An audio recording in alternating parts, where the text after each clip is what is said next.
2024 तो शुरू हो चुका है, लेकिन पाकिस्तान की टीम ऐसी कोई डीरेल हुई है एशिया कप के बाद, जब इंडिया ने पाकिस्तान को बहुत मैसिवली हराया था। उससे पहले तो पूरी दुनिया पाकिस्तान के बॉलिंग अटैक के बारे में बात कर रही थी कि हमारा बॉलिंग अटैक बहुत अच्छा है और हम दुनिया में बहुत अच्छा परफॉर्म करेंगे एशिया कप में भी और वर्ल्ड कप में भी।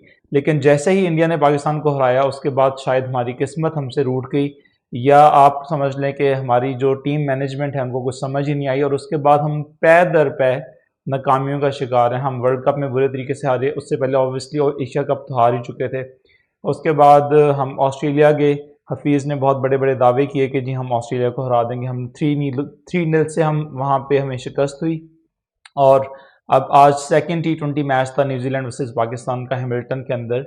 और जाहिर है कई लोगों को लगता है कि जी कैप्टनसी चेंज कर देने थे, बाबर आजम को निकाल देने से एज अ कैप्टन हमारी टीम में बहुत अच्छी बेहतरी आ जाएगी। लेकिन आपके सामने है रिजल्ट्स। साइम अयूब को हमने ट्राई किया, अच्छी भली हमारी जोड़ी चल रही थी ओपनिंग की, बाबर आजम की और रिजवान की। अगर हम देखें तो ओपनिंग जो है वो बहुत इंपॉर्टेंट होती है। ठीक है, अगर अब शुरू में वो इतना अच्छा पावर हिटिंग नहीं कर रहे थे, लेकिन कम अज़ कम विकेटें तो बच रही थी। और उसके बाद अगर आप पीछे हिस्ट्री में देखें तो पाकिस्तान ने न्यूजीलैंड को, साउथ अफ्रीका को, बड़ी बड़ी टीम्स को 200 रन भी चेज़ की। और हमारी जो पार्टनरशिप्स थी रिजवान की, बाबर की, बड़ी अच्छी अच्छी पार्टनरशिप्स थी, 100 रन की, 200 रन की शुरू के अंदर फर्स्ट विकेट के अंदर। इंडिया को पाकिस्तान ने मैच भी हराया था, 152 रन जो चेज किए थे वो भी बाबर आजम और रिजवान की ओपनिंग पार्टनरशिप के अंदर हमने जीता था वो मैच। लेकिन क्योंकि हम चीज़ों को एनालाइज नहीं करते, हम सिर्फ देखते हैं कि अच्छा बाबर आजम, उसको साइड पे कर देने से हमारी टीम के रिजल्ट्स बेहतर हो जाएंगे। आपके सामने 5 मैचेस हो चुके हैं जब से बाबर आजम को कैप्टनसी से निकाला। 3 टेस्ट मैचेस हम हार चुके हैं और उसके बाद 2 टी20 मैचेस जो न्यूजीलैंड के साथ थे वो भी हम हार चुके हैं। तो बेसिकली कैप्टनसी चेंज करने से मेरा नहीं ख्याल कि कोई इतना फ़र्क पड़ेगा। आपको क्वालिटी प्लेयर्स चाहिए, और मैं पहले भी बता चुका हूँ अपने वीडियोज़ के अंदर कि हम बिल्कुल मीडियोकर प्लेयर्स जो हैं वो सिलेक्ट करते हैं। और जब भी हमारी कोई टीम मैनेजमेंट चेंज होती है या कोई नया बोर्ड आता है, वो बेसिकली आई वुड से कि वो ग्रास रूट लेवल पे जाके जो अच्छे प्लेयर्स हैं उनको पिकअप नहीं करते, और शायद जो दोस्ती यारियां हैं या जो आप कह लें पॉलिटिकल लिंक्स हैं या जो हमारे प्रोविंसेस कार्ड हैं उसकी बेसिस पे टीम सेलेक्ट होती है। आज की टीम भी अगर हम परफॉर्मेंस देखें तो एक टाइम पे तो न्यूजीलैंड बहुत अच्छा खेल रहा था, मतलब उनकी आई थिंक 100 से ऊपर रन थे 10 ओवर्स के अंदर, और बड़े आराम से वो 200 प्लस जो है वो टारगेट दे रहे थे, बिल्कुल फर्स्ट टी20 की तरह।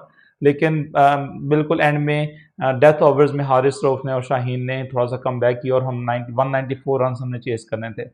उसके बाद फिर साइम अयूब आए, बहुत उनसे उम्मीदें थी, लेकिन अगेन वही बात है कि हम लोग जब शॉट्स खेलते हैं तो हम ये नहीं देखते कि फील्डर्स कहाँ पे हैं। साइम अयूब की अगर आप शॉट देखें तो बिल्कुल फील्डर को हिलना ही नहीं पड़ा अपनी जगह से और वो बड़े आराम से कैच आउट हो गए। बिल्कुल इसी तरीके से अगर आप इफ्तिखार की बात करें, न्यूजीलैंड वाली टीम प्लान करके आई हुई थी कि उनको शॉर्ट बॉल के ऊपर और स्लोअर बॉल्स जो हैं वो करनी है ताकि ये हिट मारें। और ऑब्वियसली 70 मीटर्स का हिट मारना, ये तो ग्राउंड भी थोड़ा सा बड़ा था प्रीवियस ग्राउंड से, तो आप बाउंड्री पे कैच आउट हो सकते हैं। बिल्कुल इफ्तिखार ने भी इसी तरीके से वो आउट हुए। I don't know Azam Khan किस बेसिस पे खेल रहे हैं, अगर आप उनकी फिटनेस देखें तो वो किसी भी स्टैंडर्ड पे पूरा नहीं होते थे, लेकिन पाकिस्तान की क्रिकेट मैनेजमेंट का आवा ही बिगड़ा हुआ है। उन्होंने आजम को सिलेक्ट किया जो आजम खान है, और आपके सामने उनकी कंसिस्टेंट परफॉर्मेंस जो लीग्स हैं, ऑब्वियसली लीग्स में वो प्रेशर नहीं होता, जब इंटरनेशनल मैचेस होते हैं आप अपने मुल्क को रिप्रेजेंट कर रहे होते हैं, वहाँ पे आपकी गेम का सही पता चलता है। आप देख लें उन्होंने आज क्या परफॉर्म किया। और अगेन आप सारे जो हैं वो हमारे जो फेसबुक पे और जो डिफरेंट सोशल मीडिया पे वो सीधा सीधा बाबर आजम को क्रिटिसाइज करेंगे कि जी उन्होंने हिटिंग क्यों नहीं की। बात ये कि आपकी एक एंड पे विकेटें जो हैं वो गिर रही हैं। पहले शुरू में 2 आपके ओपनर्स आउट हो गए, फिर बाबर आजम ने बहुत अच्छी पार्टनरशिप की फ़खर जमान के साथ, लेकिन फ़खर जमान अनलकी रहे। और बाबर आजम और फ़खर जमान को भी शुरू में एक चांस मिला, ऑब्वियसली उनके कैचेस ड्रॉप हुए, लेकिन बाबर आजम ने जिस तरीके से वो इनिंग्स को लेकर चले, एंड में लग रहा था कि शायद पाकिस्तान मैच जीत जाए। लेकिन ऑब्वियसली जब विकेटें आपकी बहुत ज़्यादा गिर रही हों, 97 पे आपके 2 आउट थे और उसके बाद अचानक 108 पे आपकी 5 विकेटें गिर जाएं और 120 के ऊपर आपकी 6 खिलाड़ी आउट हो जाएं, तो फिर 195 जो है कोई आसान टारगेट तो नहीं है। फिर भी पाकिस्तान ने थोड़ा बहुत कमबैक करने की कोशिश की और 174 तक अपना जो स्कोर है उसको पहुंचाया। शाहीन ने भी कुछ थोड़ी बहुत हिटिंग करने की कोशिश की, लेकिन अगेन मेरा नहीं ख्याल कि पाकिस्तान की टीम जो है इस माइंडसेट के साथ आगे कोई बहुत अच्छा कर पाएगी। अभी 3 टी20 बाकी हैं सीरीज़ के अंदर, लेकिन मुझे कोई बहुत ज़्यादा उम्मीदें नहीं हैं, क्योंकि जो हमने प्लेयर्स सेलेक्ट किए हैं और जो जिस तरीके से हमने बाबर आजम को सैक किया, बजाय ये देखने के कि हमारे मेन कोर इश्यूज क्या हैं।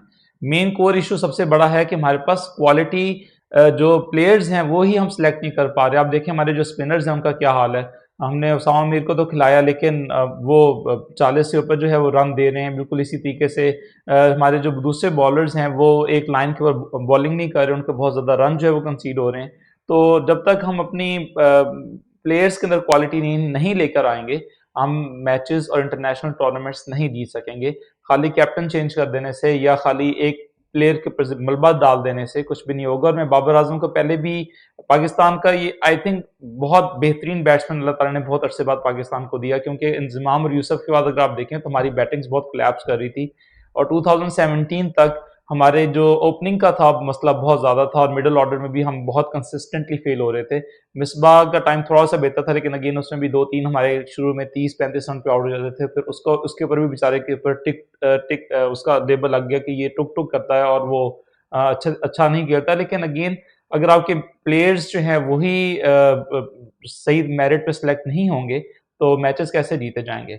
बाबर आजम और रिजवान की बहुत अच्छी ओपनिंग पार्टनरशिप चल रही थी बहुत अरसे से, और वो 150 200 हम बड़े बड़े आराम से चेस करते रहे पीछे अपने T20 के अंदर। और बाबर आजम और रिजवान का रिकॉर्ड भी अच्छा था, लेकिन नई टीम मैनेजमेंट में ओपनिंग जोड़ी को भी चेंज कर दिया। अब देखें बाबर आजम को तो फर्क नहीं पड़ा, उन्होंने पिछले मैच में भी 50 की, इस मैच में भी उन्होंने अच्छा स्कोर किया, कोशिश की। लेकिन अगेन प्लेयर जो है वो एक प्लेयर की बेसिस पे ना टीम जीतती है ना टीम हारती है, आपकी पूरी टीम की कलेक्टिव एफर्ट होती है। और अगर आप देखें तो कैप्टन चेंज कर देने से आपको क्या अग्रेसिव अप्रोच नजर आई है, वही जो पहले हमारे हम स्कोर्स पढ़ते थे बिल्कुल उसी तरीके से हमें इस दफा भी स्कोर पढ़ रहे हैं। तो मेन आपके पास बॉलर्स जो हैं वो अच्छा परफॉर्म नहीं कर रहे, हमारे फील्डर्स जो हैं वो कैचेस ड्रॉप कर रहे हैं, और हमारे जो बैट्समैन हैं वो एक दो बैट्समैन के अलावा बाकी जो बैट्समैन हैं वो परफॉर्म ही नहीं कर रहे। अगर आप देखें तो मेन फखर जमान ने स्कोर किया है और बाबर आजम ने इस मैच में स्कोर किया है, बाकी हमारे बैटर्स जो हैं वो कहाँ पे क्या कर रहे हैं। तो लेट्स सी कि फ्यूचर में क्या होता है, लेकिन जिस टाइम करंट स्क्वाड है न्यूजीलैंड मेरा ख्याल है कि बड़े आराम से ये सीरीज जीत जाएगा। हम शायद एक आधा मैच जीत जाएं, लेकिन 2 मैच हम ऑलरेडी हार चुके हैं। अगले 3 मैचेस में मुझे की बहुत उम्मीद नहीं है। Thank you so much for watching videos. Aamir Hasan signing of.